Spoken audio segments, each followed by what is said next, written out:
I gotta be upfront with you folks. I'm not a giant DC Comics fan, and I feel like Superman is the weakest character they have.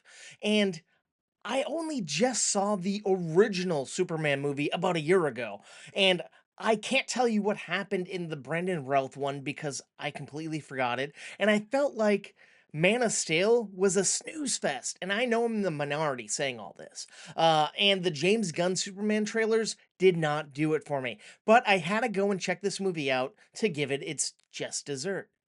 That's not a thing.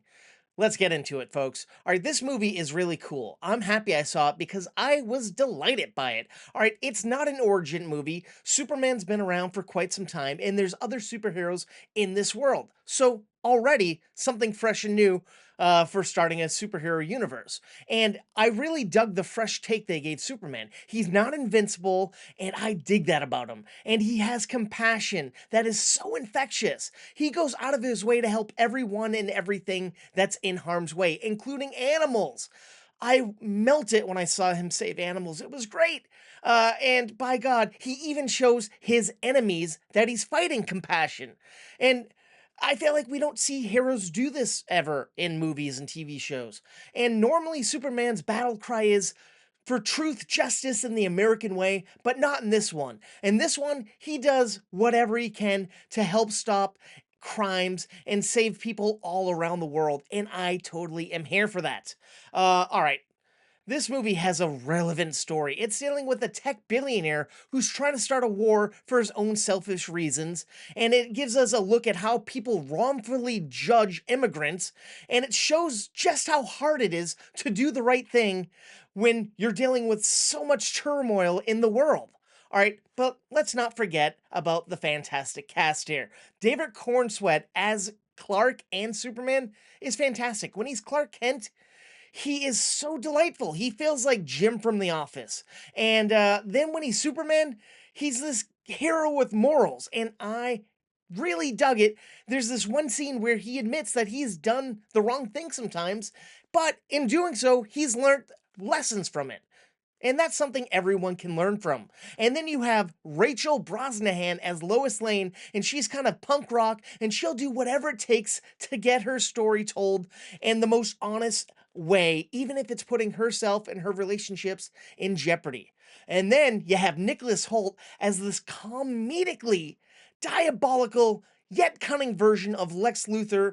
And I feel like we've never seen a take like this before. And then Skyler Gisondo as the smooth talking ladies man version of Jimmy Olsen was fantastic.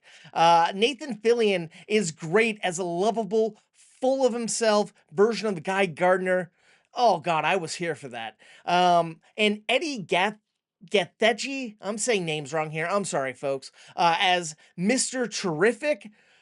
Oh my goodness, I thought this character was going to be lame. He looks lame, his powers are lame, but what Edie brought here was so fantastic. He stole the show, and he was a badass mother father, and I want to see more of this character. And I gotta say, I was kind of let down by the fact that the always delightful and talented Isabela Merced was underutilized as Hawkgirl.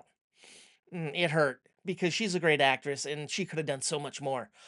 This breakout character in the movie, I gotta say, is also Krypton the dog. Now, yeah, he's a CG character, but he looks realistic and he's unpredictable and adorably lovable like a real dog. Oh, yeah. And this movie has a stellar score and an upbeat soundtrack. Now, even though it does follow the earth shattering outline of all the other superhero movies, and it deals with ridiculous things like pocket universes and kaiju, somehow, even though all that's happening, this movie still feels so grounded and relevant. And I feel like most movies don't have that going on right now. Well, superhero movies, that is. And yes, there's some beautiful things being done in this movie with CG, but then there's some pretty laughable, mediocre CG as well in other scenes. And this movie walks a tightrope. We're dealing with some heavy stuff here, but it's also so funny and so delightful. It has that James Gunn charm.